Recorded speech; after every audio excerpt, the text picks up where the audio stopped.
All right, so today we're going to be looking into the life of Juwayriya bint al-Harith, Okay. one of the wives of Prophet Muhammad, peace be upon him. Right.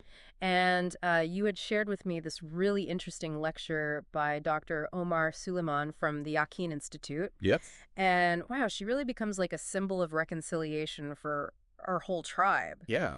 And it's pretty fascinating to think about. Yeah. And, it makes you think about just the vastness of, Yeah. compassion and how history can take these turns you just don't expect. Yeah, absolutely. So to understand her journey, I think it's important to look at the context of her time. Okay. So back then, intertribal marriages were actually a really common path to peace. Right. And the Prophet's peace be upon him, marriages, they weren't just personal, they were very strategic in uniting communities and also spreading the message of Islam. Exactly. And it's important to note that Juwayriya's background is really interesting. Yeah. She was a princess, A princess. daughter of the chief of Banu Mustalik. And this tribe was allied with the Quraysh against the Muslims in Medina. Oh, wow. So she's really in the thick of it. Yeah, she comes from a pretty powerful family at the time. So how did all of this play out?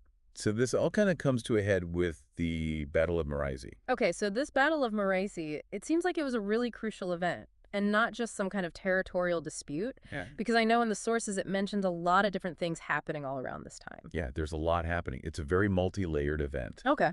So on one hand, you have the Banu Mustalik who are being spurred on by the Quraysh to launch this surprise attack on Medina. And the Quraysh, they're promising all these spoils to the Banu Mustalik because they're hoping to regain some of the power that they lost. Okay, so the Prophet, peace be upon him, he was known for his strategic thinking and his intelligence gathering. So did he just sit back and wait for them to attack? No, not at all. He had a network of informants. Okay.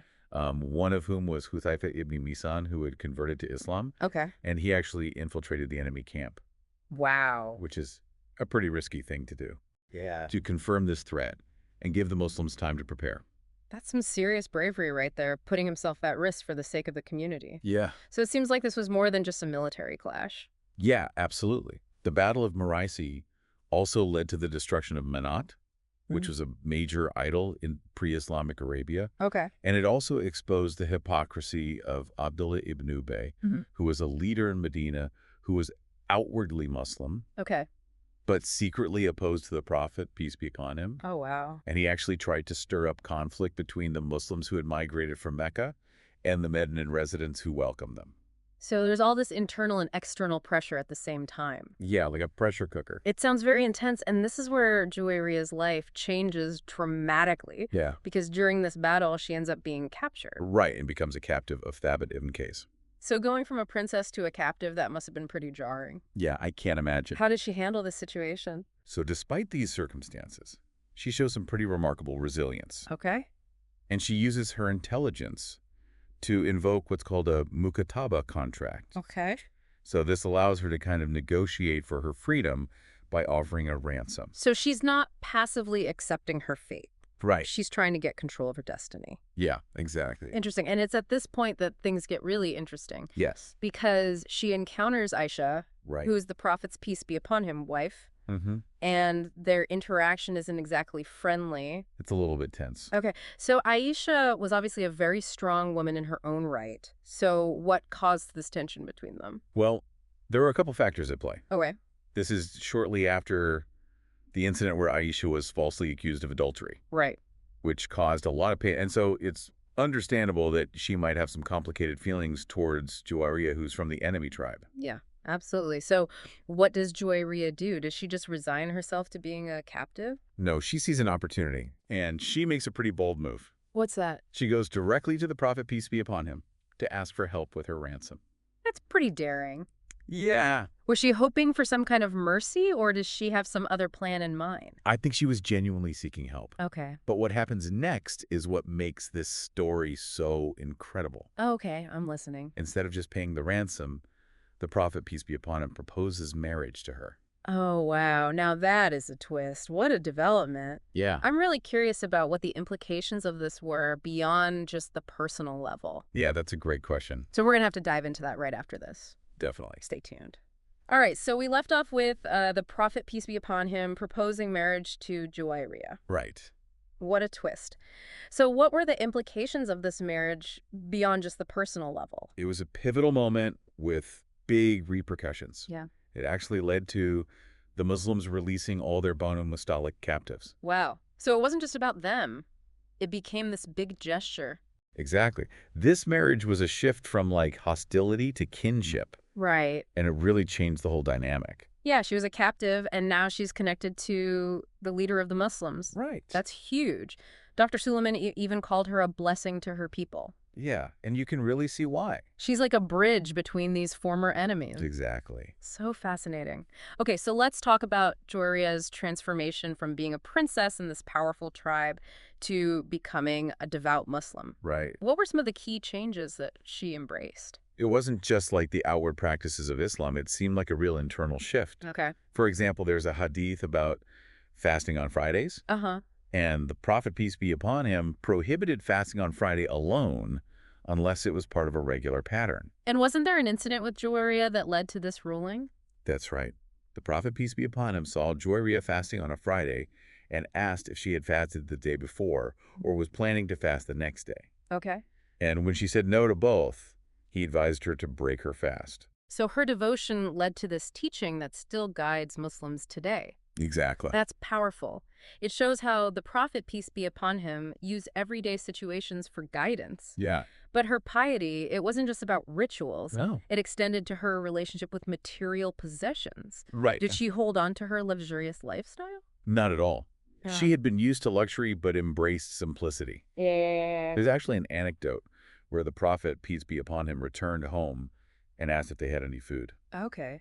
And Juwayriya replied that they only had a bone left over from a goat given to them by her freed servants. Wow, that's a big contrast. Yeah. It shows their humility. It's a reminder that true fulfillment doesn't come from material things. Yeah, for sure. Yeah. So we've talked about her embracing Islamic practices and her shift in attitude towards material wealth, but the sources also highlight another aspect of her piety. Right. Her connection to dhikr. Yes, dhikr became central to her life.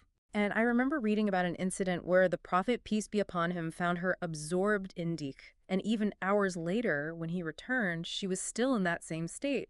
It shows her sincerity. And this led to a really remarkable gift. Yes. Not just for her, but for all Muslims. Right. I'm intrigued. What was this gift? Well, the Prophet, peace be upon him, seeing her devotion, taught her a special 4-line dhikr. Okay. And he told her that these few words recited 3 times would outweigh even extensive hours of dhikr. Wow, that's a big statement. So what is this dhikr? He taught her to say, Subhanallah wa bihamdihi adada khalqi wa rida nafsihi wa zinata arshi wa midada kalimati. Beautiful. What's the meaning? It means, glory be to Allah and praise be to him, as many times as the number of his creations and to his pleasure and the weight of his throne and the extent of his words. It's so comprehensive. It covers so much. Yeah. It's amazing to think that this dhikr originating from this private moment has become a beloved practice for so many. It really is. Yeah. It shows how even small acts of faith can have this huge ripple effect. Her story is truly inspiring, but we haven't yet talked about the challenges she faced after the Prophet's, peace be upon him, death. Right. We know that she lived through some pretty turbulent times. Yeah, even though she was the Prophet's, peace be upon him, wife and embraced Islam, she still faced prejudice because of her background. Yeah, it's a reminder that even within a community striving for unity, you can still have individual biases and prejudices. Yeah. Did this affect her faith or her way of life?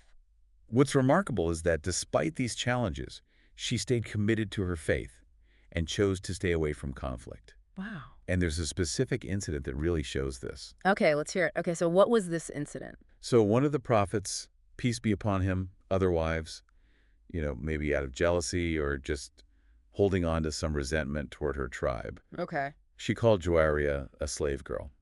That's pretty rough.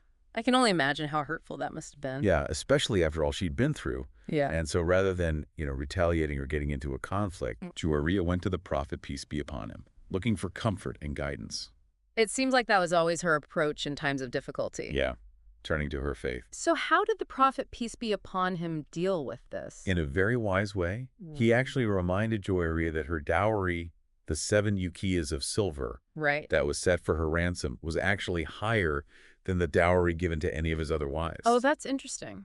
It's like he was subtly addressing the whole social hierarchy there. Exactly. Oh. He's affirming her On status. Earth. Yeah, in a way that would have resonated with everyone around them. Yeah. So he took a hurtful insult and turned it into a moment to uplift and honor her. That's a beautiful example of his compassion. Yeah. He didn't engage in the negativity, he just rose above it Right. and focused on her inherent value. Exactly. So after all of this, how did Juwayriya's life unfold? She lived a long life. She died 56 years after the Hijra. Okay. And throughout that time, she stayed dedicated to her faith, focused on her spirituality, and avoided conflict. It's really amazing considering that she lived through some very turbulent periods. Yeah, she saw a lot of change and upheaval. She was there for the assassination of Uthman, Wow. the third caliph, and the civil war that followed. That's a lot. Yeah, but despite all of that, she chose to stay above it all, Wow. focused on her own spiritual growth and embodying the values of peace. Her story is a real testament to the transformative power of faith. I mean, it's so much more than just a historical account. It's about resilience, compassion, and finding peace, even when things are falling apart. Absolutely. And while she may not have played a big role in politics, the dhikr that she received from the Prophet, peace be upon him, has become her lasting legacy. Yeah, it's a gift that keeps giving. Yeah, benefiting so many Muslims even today. This whole deep dive has been so eye-opening. It really makes you think. Juwayriya's story is one I won't forget. It's a reminder that you can find inspiration and wisdom in unexpected places. And her life, filled with these challenges and triumphs, teaches us about the power of faith, forgiveness, and seeking knowledge. It does. And leaves us with this question to think about: how can we be like Juwayriya and turn our own experiences, even the tough ones, into chances for growth and positive change? Yeah. How can we become a blessing to the people around us and leave a legacy of peace and understanding? I think that's something we can all strive for. Absolutely. Thank you so much for sharing your insights on this. It was my pleasure. And thank you to our listeners for joining us on this deep dive.